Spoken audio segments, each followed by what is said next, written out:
All right. Well, let's this next topic. I would love to know what everybody's thoughts are on this. We've talked Right. about this, you and I, Yeah. Sergio, previously, maybe Yeah. I don't know, a couple months ago. Yeah. But Uber Health is looking to expand medical delivery services. Yeah, man. We talked about this, and we know Lyft was strong. It is strong when it comes to medical transport. We said, and that was one of our most popular videos because pretty much it was unanimous agreement, which was, look, I'm not qualified to treat these people if something goes wrong in my backseat, and who takes on the liability? But Mhm. Uber, of course, is not going to listen to any of us. I mean, why would they? Although, can I say hi to? No, I can't. Right? Can I? I think you can say hi to anybody, I can say hi, Alex. whoever. Okay. All right, but here just to go through this real quick, Yeah. it says Uber Health, a subsidy of the popular ride-sharing app, is seeing growing demand for services as it continues its foray into the $4 trillion healthcare industry. Beyond health-centric solutions, Uber Health is also looking to partner with other companies. For example, it recently announced services including rides to appointments for patients with employer-sponsored plans, as well as rides for nurses, particularly those who are in home health care. And then Yeah. going on to the next screenshot, hold on. It says, we anecdotally heard from our customers that you can see about an extra patient a day, which helps not only serve the patient, but really makes the workforce where we have a shortage much more productive as well. Uber Health is stressing to companies that such services cut down on costs with more people being seen at home or at medical facilities other than ERs. Because just having the benefits and having the tool isn't enough, we now think about how to make that scalable for health plans by thinking about the overlapping needs of patients so we can take administrative cost out of the system and then candidly structuring the benefits in a way that works for all. Yeah. So So, my first thing is goodbye tips. yeah, We weren't going to get any on these to begin with. bye. Yeah. No, but you know what it is though. Um, this obviously is, when they correctly state, $4 trillion healthcare industry, right? In all of this, is there one sentence about the guy who or the gal who's going to take this sick person to the? Not one, right? Not Nope. one. Doesn't say we need to train them. Doesn't say this is the liability that somebody dies in your back seat. Doesn't say we're going to pay more because we know what medical transport costs, and that's why this is happening. Cheap ass insurance companies, bean counters, hospitals, they're all cutting costs. They go, hey, we're calling Uber. $4 versus $400 for this trip. I just saved Mhm. $396. I'm going like, no. Now is when the upfront fares and upfront destination comes into play. You guys see a goddamn hospital pickup, bro? Sayonara. No goddamn chance of me getting anywhere near that thing. So I'm not going to do these because I don't know what my liability is. Seriously, I Mhm. picked up some sick people. They're like goddamn sick. Now, one, I don't want to get sick. Number one. Number two, there are some outpatient surgical patients. Seriously, Chris, I've had one of these guys. Now I got to get up and fix their. You will take them. God bless you. No hands-on passengers. I was just going to say that, Norma. I had to call 911 because this guy is about to die in my backseat. I don't want this situation. I don't want it to be more nerve-wracking than it is. Driving should be easy. Point A, point B. See you later. But this, I'm not mentally, physically, professionally, educationally trained for to help somebody if something goes wrong in my backseat. I'm not. Mhm. I'm thinking of myself, but I'm also thinking of the passenger, poor person. I mean, they're in a car with me. I'm not qualified. I'm not an EMT. I don't know shit. I can give you CPR. I'd probably kill you when I'm giving you CPR. But other than that, I don't want to do it. So, but Uber is going to do it. And they're Yeah. expanding. Well, And I don't blame them, uh, I guess. all right. Before we get into some of the comments that people have already made about this whole thing, first off, for anybody who's watching right now, put in the chat what your thoughts are. Anybody who's listening post the show or even in the snippet or whatever, put in the comments what you would do with these. Would you take them? Would you not? Where's your concerns? Are you already taking them? Seeing what are you seeing? And then, Mommy and Lulu, I see your question. We'll answer that later. Just to let you know. So stick around for that. And then let's get into some of these comments that people have been saying when it comes to these Facebook comments that people. Yeah, this is from our Facebook page. For the most part, rides are rides. Just rolled with them. But I did notice a few issues more common with medical rides. Okay, rides booked. The third parties sometimes set unrealistic expectations. Well, hello, that's like pretty much with every goddamn rideshare trip these days, because we get treated like their limo and their private chauffeur. They sometimes have large equipment. Yes, crutches, canes, O2 tanks. Yep, I agree. And then wheelchairs, those good old wheelchairs. That is like a Tetris. You got to goddamn play Tetris to fold that thing. Takes 10 minutes to fold the damn thing because I don't know how to fold one. Rides booked through third-party services never tip. That's the 100% correct. Mm-hmm. Never, because the poor passenger is not the one that's ordering the trip. And if they're sick, coughing, sneezing, or whatever, no one wants to deal with it. Yeah, I definitely don't want to deal with it.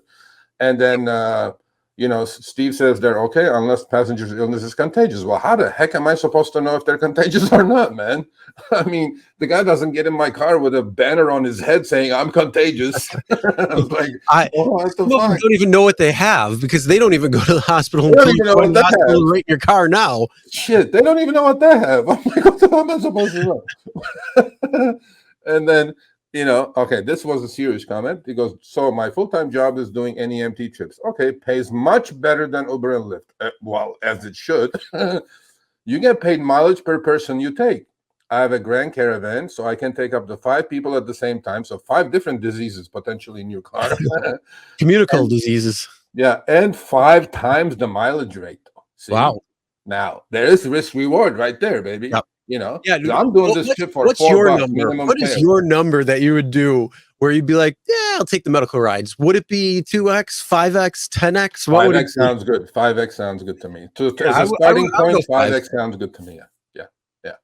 So my problem is when I get this trip through Uber and Lyft being done by other NEMT companies. Those companies accepted the trip on their end and have a driver take the patient to a medical appointment.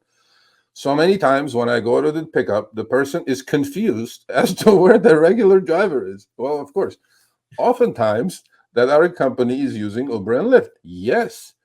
And so I've had several where they were upset. I understand. Look, my biggest problem with an NEMT company is doing this, that we have to go through certain training. Thank you, sir, whoever you are. Have first aid and CPR certification. Yeah. Every Uber and Lyft driver has that. I'm pretty sure, yeah. And also required to carry certain equipment in case of this is not rideshare, my man.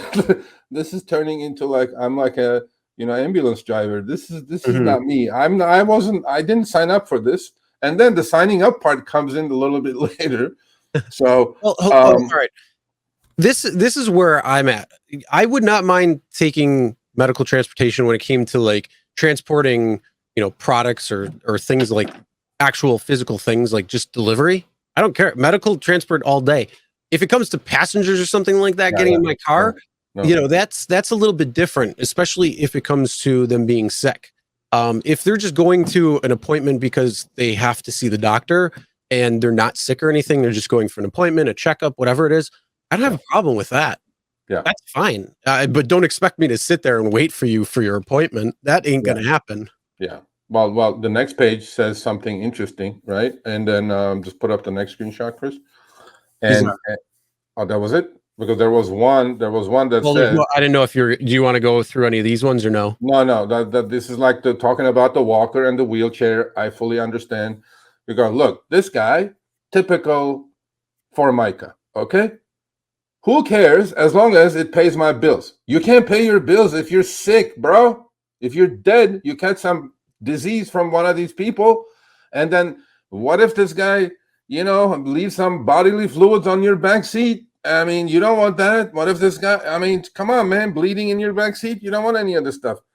And Chris, that's not our Chris, that's a different Chris. No, it goes, nope, I refuse all those rides, not profitable and not worth it. That's my attitude at the moment, unless the price changes.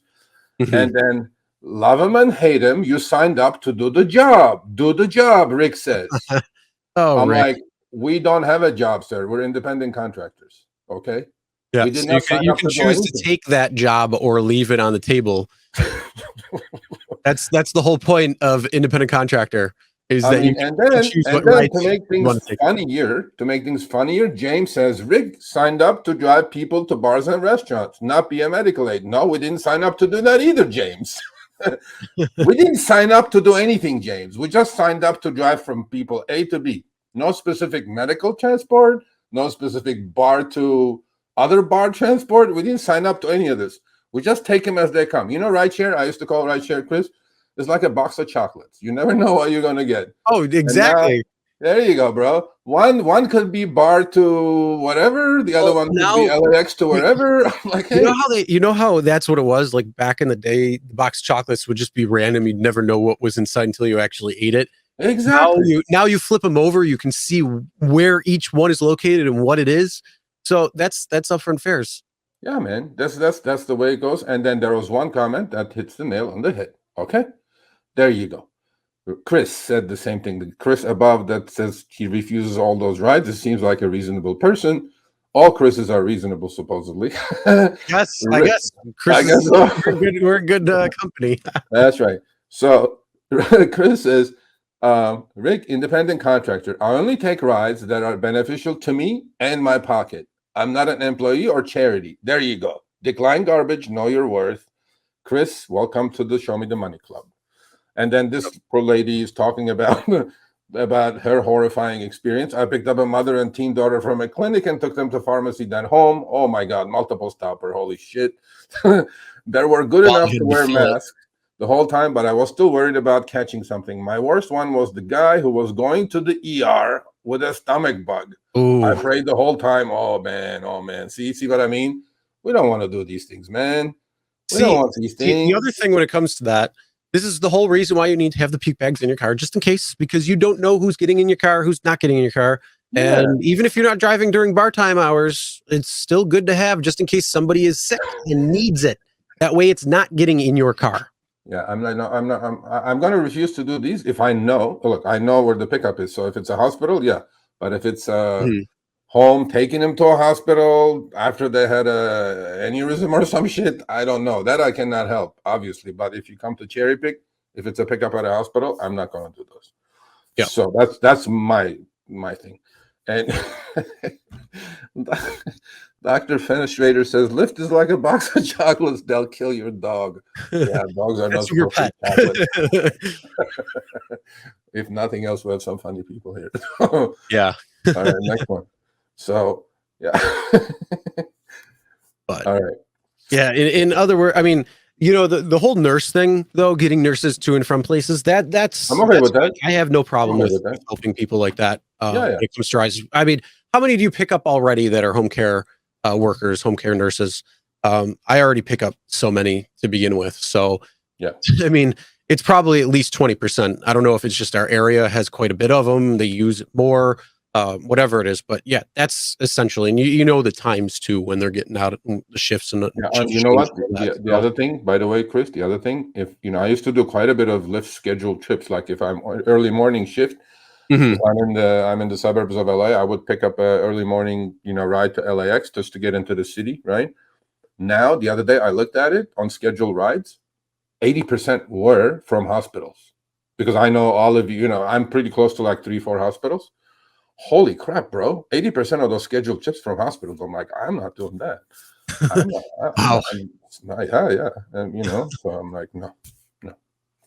Yeah. Well, All we'd right. like to know either way what your thoughts are. Is this something you'd be interested in? Is it something where they got to say, "Show me the money," and then we'll go? Yeah. Uh, 5X, what's 5X, what 5X. is your I mean, number? What is your thoughts on that? Let us 5X. know on that, and we'd love to know just your comments, your thoughts behind it. So either put it in the live chat, put it in the comments, whatever it is. That's a Depending good on when one you're right there. watching this. Carlos Ponce says Lyft and Uber shall use their robocars for medical rides. There you go. I like that one. I like that. Autonomous vehicles for medical rides. Imagine the heart attack that guy is going to get in the backseat.